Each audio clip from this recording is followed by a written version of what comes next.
अब तक कोरोना की कई खबरें आपको सुनाई थी, लेकिन ये मालूम नहीं था कि एक दिन यही कोरोना हमारे साथी, हमारे दोस्त रोहित सरदाना की इस तरह जान ले लेगा। सिर्फ 42 साल की उम्र में रोहित सरदाना ने इस दुनिया को अलविदा कह दिया। ये कोई जाने की उम्र नहीं थी, लेकिन रोहित हम सबको छोड़कर चला गया। ऊपर वाले से बस यही दुआ है कि वो उसकी आत्मा को शांति दे और पूरे परिवार को हौसला दे, ताकि इस दुख की घड़ी को झेल सके। 24 अप्रैल को रोहित को कोरोना पॉजिटिव हुआ था। उसके बाद से सब कुछ ठीक था, लेकिन कल देर रात अचानक तबीयत बिगड़ी और आज सुबह मौत हो गई। कोरोना का जो हाल पूरे देश में हम सब जानते हैं, और अब इसी कोरोना से लड़ने के लिए 1 तारीख से बाकायदा वैक्सीनेशन का एक ड्राइव शुरू हो रहा है, जिसमें 18 से 45 साल की उम्र के लोगों को वैक्सीन दी जाएगी। इस देश में करीब 90 करोड़ ऐसे लोग हैं जिनकी उम्र 18 साल से ऊपर है। उन्हें कुल 1 करोड़ 80 लाख डोज। अगर कोरोना के घेरे में आ भी गए तो उनकी मृत्यु दर भी कम है। सरकार ने 1 मई से 18 से 45 साल तक के लोगों के लिए वैक्सीनेशन की घोषणा तो कर दी, मगर क्या सरकार इसके लिए तैयार है? कैसे होगी दुनिया की ये सबसे बड़ी वैक्सीनेशन ड्राइव?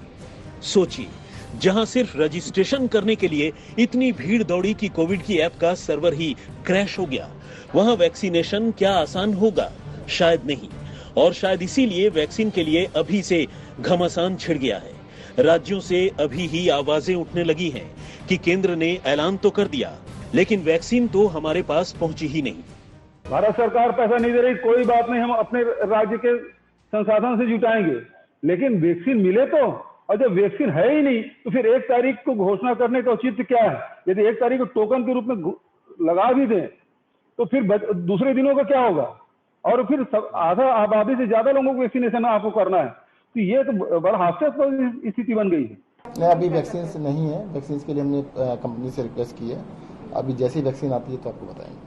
कई राज्य हैं जो 1 मई से शुरू नहीं कर रहे हैं, तो क्या दिल्ली उसमें है जो नहीं कर सकते? अभी आपको 1-2 दिन में बताते हैं, क्योंकि वैक्सीन तो सबसे इम्पोर्टेंट है ना। तैयारियां सारी हैं, पर वैक्सीन होना जरूरी है। 1 दिन का ही समय बताइए। वैक्सीन के बिना तो कैसे बता सकेंगे? मुझे लगता है कि भी शायद वो हम उस टाइम पे स्टार्ट ना कर पाएंगे। जेकर आज तक, अभी तक कल हमारे पास 2 लाख आई थी, उससे पहले 1.5 लाख आई थी। अभी तक हमारे पास कोई इंटीमेशन नहीं है कि आज हमको कितनी मिले, कल कितनी मिल गई है। जेकर हमारे पास कम से कम भी 10 लाख वैक्सीन आएगी, तब जाके हमारा ये काम स्टार्ट होगा। जाहिर है, सरकार ने 18 से 45 साल तक के लोगों के लिए वैक्सीनेशन का ऐलान करने का बयाना तो ले लिया है, लेकिन हकीकत में यह इतना आसान नहीं है। इतनी बड़ी आबादी के लिए वैक्सीन की सप्लाई ही मुश्किल है, और नहीं कोविशील्ड और कोवैक्सीन के निर्माताओं की इतनी क्षमता ही है कि वो इतनी बड़ी तादाद में 1 मई से वैक्सीन दे पाए। आंकड़ों की माने तो दोनों कंपनियां मिलकर भी हर महीने 8 करोड़ से ज्यादा वैक्सीन नहीं बना सकती। मौजूदा वक्त में सीरम इंस्टीट्यूट की कोविशील्ड बनाने की क्षमता अधिकतम 6 से 7 करोड़ डोज प्रति महीने है, जबकि भारत बायोटेक की कोवैक्सीन बनाने की अधिकतम क्षमता 1 करोड़ डोज प्रति महीने है। और सिर्फ 45 साल के ऊपर के लोगों को ही पूर्ण वैक्सीनेशन के लिए जरूरत कम से कम 13 करोड़ वैक्सीन की है। ऐसे में पहले से ही 45 प्लस के लिए ही हर महीने करीब 5 करोड़ वैक्सीन कम पड़ रही है। वैसे तो सरकार ने दोनों वैक्सीन निर्माताओं को एडवांस पेमेंट का फैसला किया है, जिससे उनको उत्पादन क्षमता बढ़ाने में वित्तीय मदद मिले, लेकिन अभी इसका तुरंत फायदा तो नहीं मिलने जा रहा। इससे पहले केंद्र सरकार ने सुप्रीम कोर्ट को दिए गए हलफनामे में कहा था कि जुलाई तक कोवैक्सीन और कोविशील्ड के सिर्फ 16.5 करोड़ डोज ही उपलब्ध हो पाएंगे। अब तक सीरम इंस्टीट्यूट को राज्यों से 34 करोड़ और निजी अस्पतालों से 2 करोड़ डोज के ऑर्डर मिले हैं। सीरम इंस्टीट्यूट के सूत्रों के मुताबिक 4 दिन में राज्यों को वैक्सीन सप्लाई होने लगेगी। 5 राज्य में इस हफ्ते सप्लाई पहुंचने लगेगी। सीरम इंस्टीट्यूट की वैक्सीन जिस राज्य को मिलेगी उसमें महाराष्ट्र शामिल है, जबकि दूसरे राज्य 3 हफ्तों में सप्लाई पाएंगे। भारत में 18 से ऊपर करीब 90 करोड़ लोग हैं, यानी कुल 180 करोड़ डोज की जरूरत है। अभी तक 14 करोड़ से ज्यादा डोज दी जा चुकी है, यानी अभी 165 करोड़ डोज से ज्यादा की जरूरत है। यानी सबको वैक्सीन लगाना फिर बहुत बड़ी चुनौती है। ऐसे में अब सारा दारोमदार रूसी वैक्सीन स्पुतनिक वी पर आकर टिक गया है। जिसे भारत पहले ही मंजूरी दे चुका है। पिछले दिनों प्रधानमंत्री मोदी ने रूस के राष्ट्रपति व्लादिमीर पुतिन से बात की है और जल्द ही इस रूसी वैक्सीन की पहली खेप भारत पहुंच रही है। इतना ही नहीं, हैदराबाद की pharmaceutical company doctor Reddy's lab Bharat में ही स्पुतनिक वैक्सीन का निर्माण कर रही है, जिससे भारत की बड़ी आबादी की जरूरत को पूरा किया जा सकेगा। डॉक्टर रेड्डीज लैब इसके लिए पिछले साल से ही तैयारी में जुटी हुई है। कोरोना की दूसरी लहर के बाद वैक्सीनेशन जल्द करने को लेकर जागरूकता आई है, लेकिन वैक्सीन की सप्लाई को लेकर उठ रहे सवालों के बाद तीसरे चरण की शुरुआत की तारीखों को लेकर राजनीतिक रस्साकशी मची हुई है।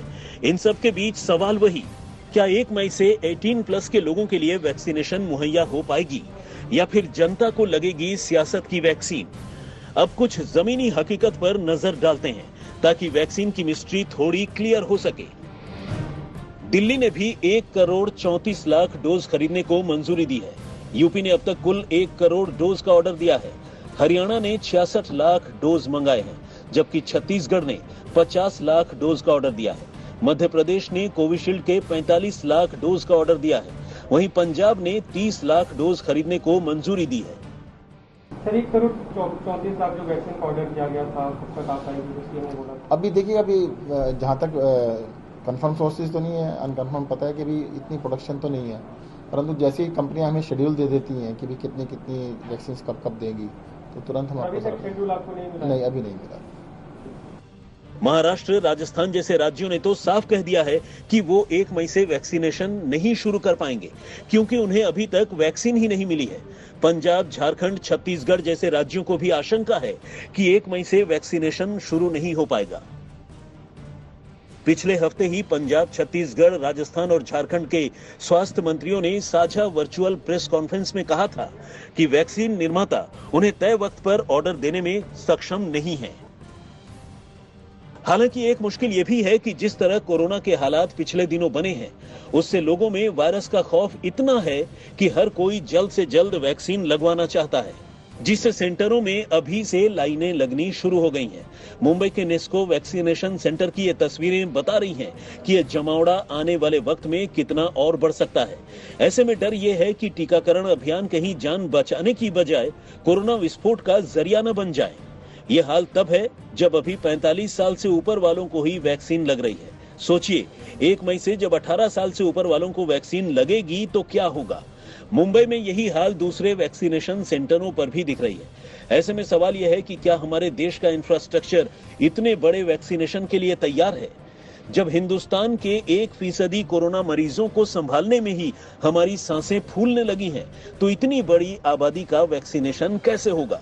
इसके माकूल इंतजाम न किए गए तो बदइंतजामी से लेने के देने पड़ सकते हैं। वैक्सीनेशन तो खैर दूर की बात है, आपको वैक्सीनेशन के लिए होने वाले रजिस्ट्रेशन का हाल बताते हैं।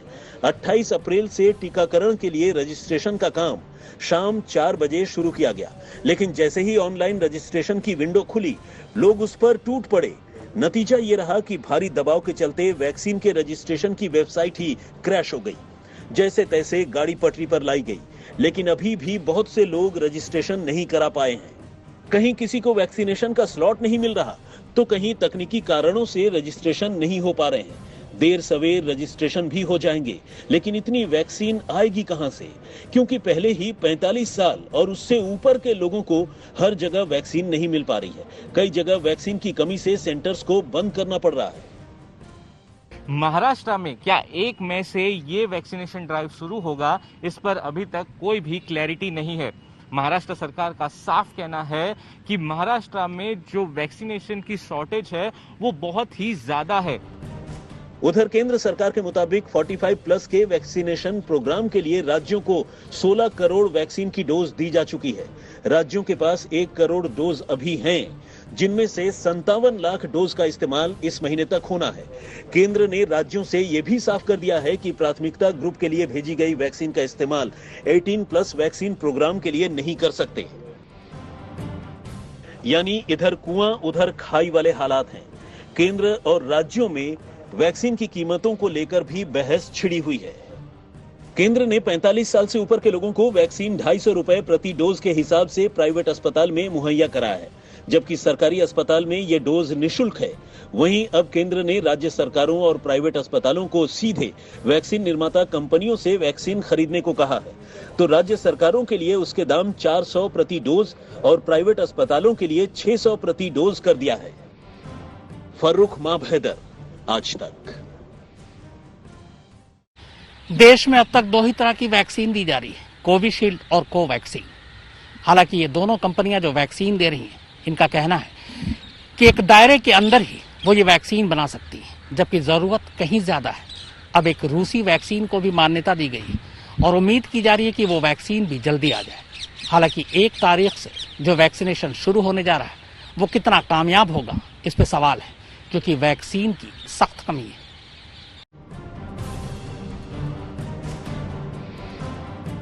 इन सब के बीच अमेरिका से वैक्सीन को लेकर आने वाले कच्चे माल की अभी भी कमी है।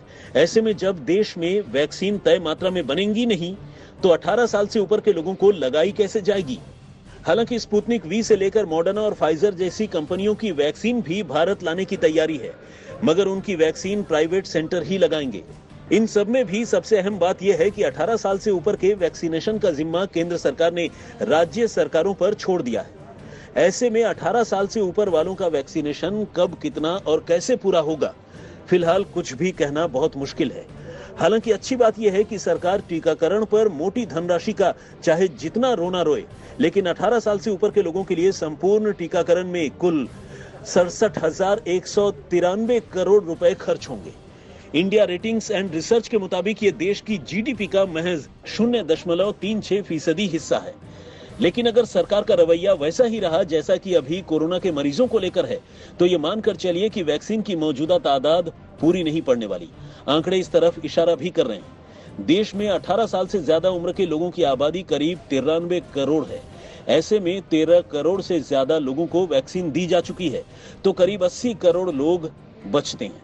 दोनों डोज मिला लें तो 160 करोड़ डोज की जरूरत पड़ेगी, और वैक्सीन जब होंगी नहीं, तो ऐसे में खतरा इस बात का सबसे ज्यादा है कि कहीं निजी अस्पताल वैक्सीन देने के लिए अनाप शनाप दाम न वसूलने लगे, जैसे अभी ऑक्सीजन, बेड, वेंटिलेटर और दवाओं को लेकर हो रहा है। और निजी अस्पतालों के पैसे कमाने की रवैये से तो पूरा देश ही वाकिफ है। फर्रुख माभैदर, आज तक।